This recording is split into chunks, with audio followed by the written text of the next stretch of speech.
గణేష్ సంస్మరణ సభకు వేలాది మందిగా ఇక్కడ వెలిశాల గ్రామానికి తరలి వచ్చారు. ఇక్కడ భూపాలపల్లి జిల్లా కేంద్రంలో ఏ ఊళ్ళో చూసినా గానీ ఒక ఉద్యమ నేపథ్యం ఉన్నటువంటి నేపథ్యం. అట్లాంటిది వెలిశాల గ్రామంలో గడప గడప కూడా ఒక ఉద్యమ ప్రస్థానం అనేది ఉందన్నది దాదాపు అందరికీ తెలిసినటువంటి విషయమే. ఇక్కడ గాజర్ల గణేష్ అన్న సంస్మరణ సభకు కూడా చుట్టుపక్కల నుండే కాకుండా తెలంగాణ వ్యాప్తంగా కూడా అనేక మంది ఉద్యమకారులు, అలాగే మాజీ మావోయిస్టులు, అలాగే ఇక్కడ ఎంతో మంది అన్నతోటి అనుబంధం ఉన్నటువంటి వాళ్ళు, మావోయిస్టు సానుభూతి పరులు, ప్రజా సంఘాల నేతలు కూడా ఇక్కడ తరలి వస్తున్న నేపథ్యంలో ప్రస్తుతానికి ఉద్యమంలో దళంలో ఒక 7-8 సంవత్సరాలు పనిచేస్తున్నటువంటి వ్యక్తులు కూడా మనతో ఉన్నారు. ఒక్కసారి వారితో మనం మాట్లాడదాము. ఉద్యమ ప్రస్థానం ఎట్లా నడిచింది, ఆ తర్వాత ఉద్యమానికి ఊపిరిలు పోసినటువంటి విధానం ఎలా ఉంది, ఒకసారి మనం వారితో మాట్లాడదాం. ప్రస్తుతానికి స్వరూప గారు మనతో ఉన్నారు. మీరు వారితో మాట్లాడదాం. మీరు ఉద్యమంలో కూడా కొద్ది సంవత్సరాలు మీరు పనిచేసినట్టుగా తెలిసింది.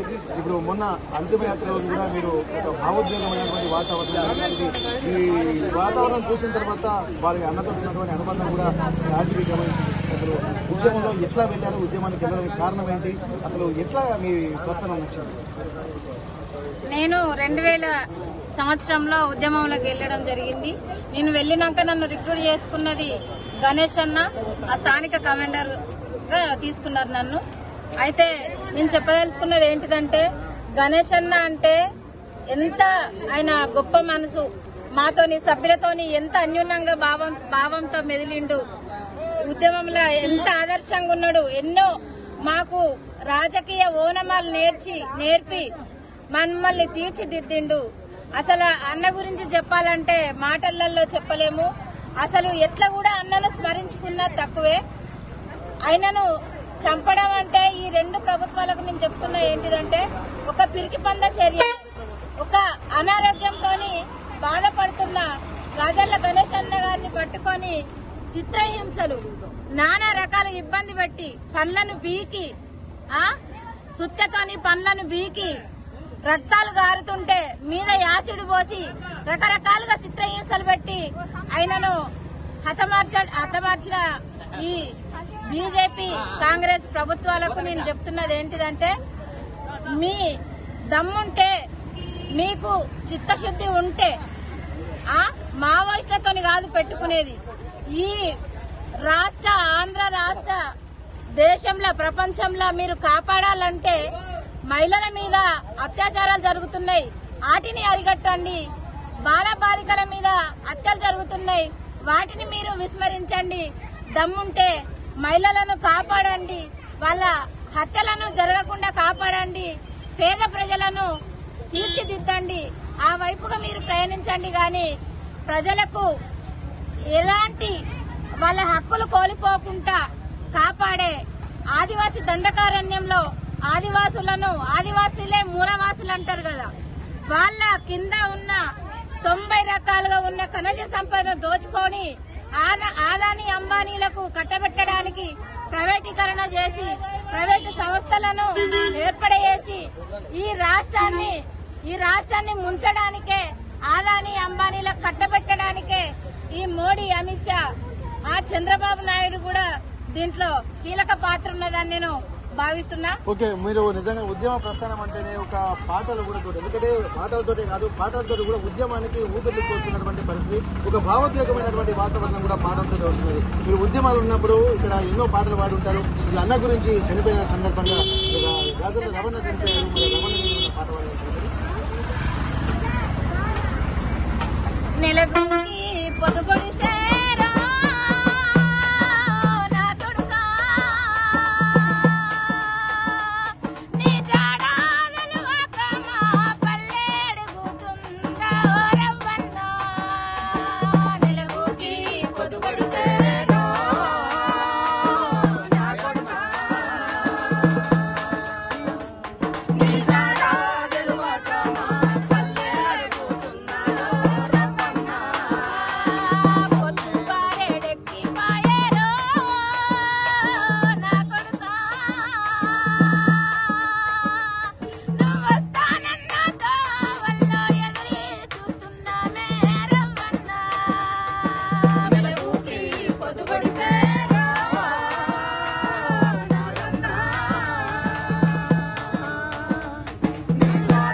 అమర హే కామ్రేడ్ ఆజాద్ అన్న, అమరవీరుల ఆశయాలను కొనసాగిద్దాం. ఇక్కడ ఎంతో అసలు ఎన్ని చిత్రహింసలు పెట్టి చంపారన్నటువంటి వాళ్ళ మాటల్లోనే వినిపిస్తుంది. ఇక్కడ ఉద్యమాలు అనేవి ప్రజల కోసమే తప్ప స్వార్థం కోసం కాదు. అట్లాంటి నిస్వార్థమైనటువంటి వాతావరణంలో ఇల్లు వాకిలి వదిలిపెట్టి ఇక్కడ 3 దశాబ్దాలకు పైగా ప్రజల్లో గడిపినటువంటి రవణ చివరికి ఒక శవమై ఇక్కడికి వచ్చారు, అమరవీరుడై ఇక్కడికి వచ్చారు.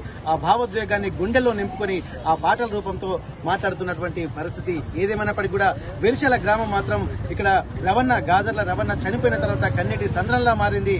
ఆ కన్నీటి సంద్రం మరోసారి ఉప్పనై ఇదే వేదికగా మరోసారి ప్రజల్లోకి వెళ్తుందన్నటువంటి ఒక ఆలోచనలు కూడా వాళ్ళ పాటల రూపంలో చెప్తున్నటువంటి పరిస్థితి.